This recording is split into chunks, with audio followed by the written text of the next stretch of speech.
I've built up some pretty sweet hardtails over the years. I'm blessed to have some drool-worthy dream hardtail builds in my quiver, and it's easy to build a perfect bike if you have a big budget. But the real challenge is to build a great hardtail on a limited budget. Frame-up builds can get expensive. The average person doesn't have the buying power of a bike manufacturer. But the urge to build that perfect custom bike is always strong. In this video, we're going to build up a kick-ass hardtail on a limited budget. And I'm going to give you some tips on how to find deals and save money when building up your own bike. Here are the rules for this build. The bike has to be a fully capable mountain bike, meaning it's ready for all conditions. I'm talking jumps, drops, chunk, etc. This will not be a light XC or fart around the neighborhood type rig. Trail ready, where the limits are that of the rider. This means modern standards and no corner cutting. Max budget is $1,000. That's it. A strong, modern, capable mountain bike build for under $1,000. Can we do it? I'm optimistic. I'll include a list of all the parts in this build in the description. The three most important parts of a build are the frame, fork, and the wheels. This is what we call the rolling chassis. The first step is to find a frame for a good price. For this build, I found this great deal on the Eccentric Cromo frame at Bikes Online for $299. This is a solid and highly regarded frame set with all the modern standards. Eccentric, it's a size medium. Got some cool little raised writing right there where it says NS Bikes. I don't know if the camera picks that up or not. Some matte finish with gloss branding, all outside external routing, but you do get a internal routing for the dropper. We're going to install a good sized dropper on this. IS mounts for the brakes, the welds super clean, really nice. This is their trademark looking tapered head tube on their steel bikes. As you can see, they taper out that steel tube. Integrated headset, so you don't need to press in any cups. Threaded bottom bracket, should be pretty easy to install. But yeah, overall I would say this is a pretty sweet little setup.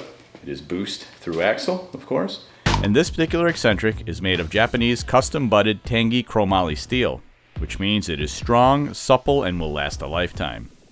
I really like the matte black color with the subtle gloss black branding. The frame alone just ate up a third of our budget. But steel is real, and this is a really good frame. We're going to have to find some good deals for the rest of the bike. The next part is the fork. Fork costs will vary wildly. A high-end fork can cost upwards of $1,200. Of course, we need to find something for way less. There are a few ways to save on parts. One way is to shop used. Facebook Marketplace, eBay, Craigslist, Pinkbike are all great places to find deals on parts.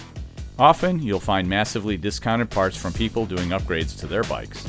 This time around, I was lucky enough to find a brand new Rockshox 35 fork for a ridiculous $100. This is a robust fork that was intended for mostly OEM builds, meaning they would come spec'd on stock bikes. Here we're saving money because this fork uses an older but reliable motion control damper. The 35mm stanchions will give this bike some smooth action and stiffness. With the frame and the fork, we're up to $400. So far, so good. The last part of the rolling chassis is the wheel set. I've got some takeoff wheel sets laying around, but none of them are the right width for the tires I'm using, or they don't have the correct free hub body for the drivetrain. When building a bike, you need to have a good understanding of bike standards.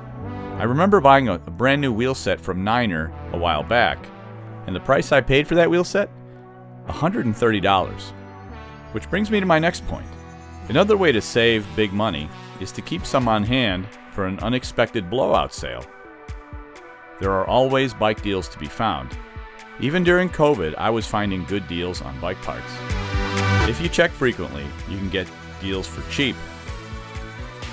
Total cost for the rolling chassis, $530. Since we made all that fuss about the wheels, I suppose you're wondering what drivetrain we're using. If you guessed microshift, you were wrong. For this build, we're going with box components.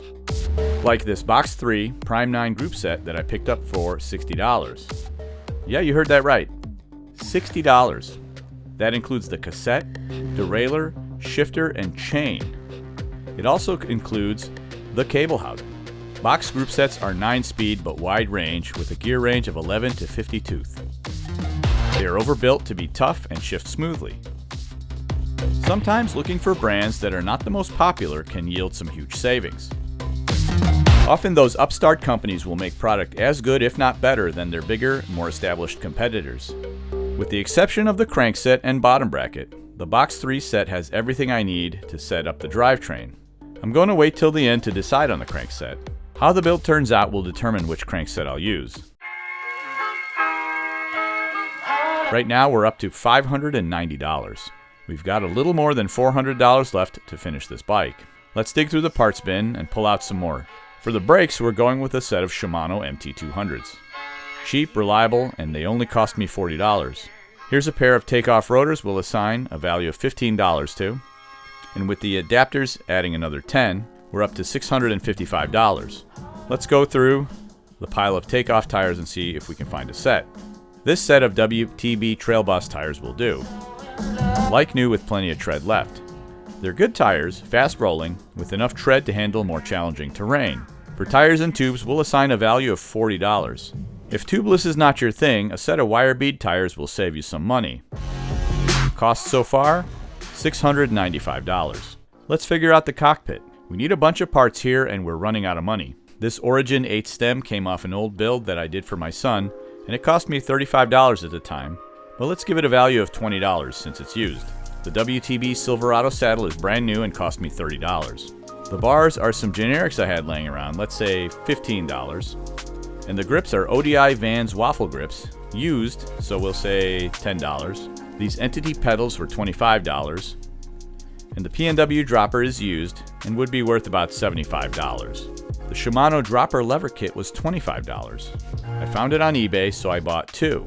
For that price, I got cable and housing. eBay is another great place to find deals. It's easy to search and there are lots of people selling product. Plus there are protections for buyers.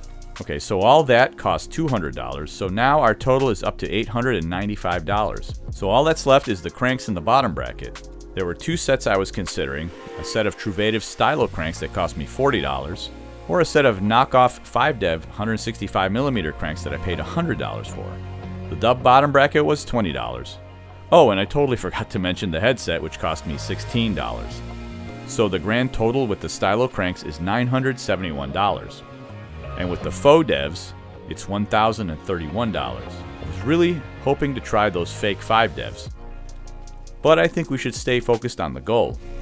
And that goal has been accomplished. Honestly, I didn't think I'd pull it off, but here we are. A sub $1,000 shredder. It looks sick.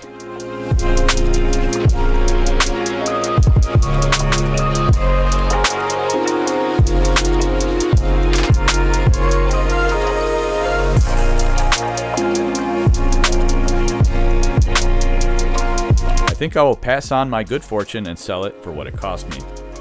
After I take it for a ride, of course. And what should I do with those fake 5-devs? Let me know in the comments.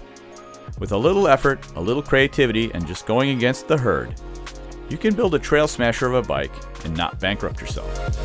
You just have to make the effort. I hope you enjoyed this leg of my journey. Thanks for watching.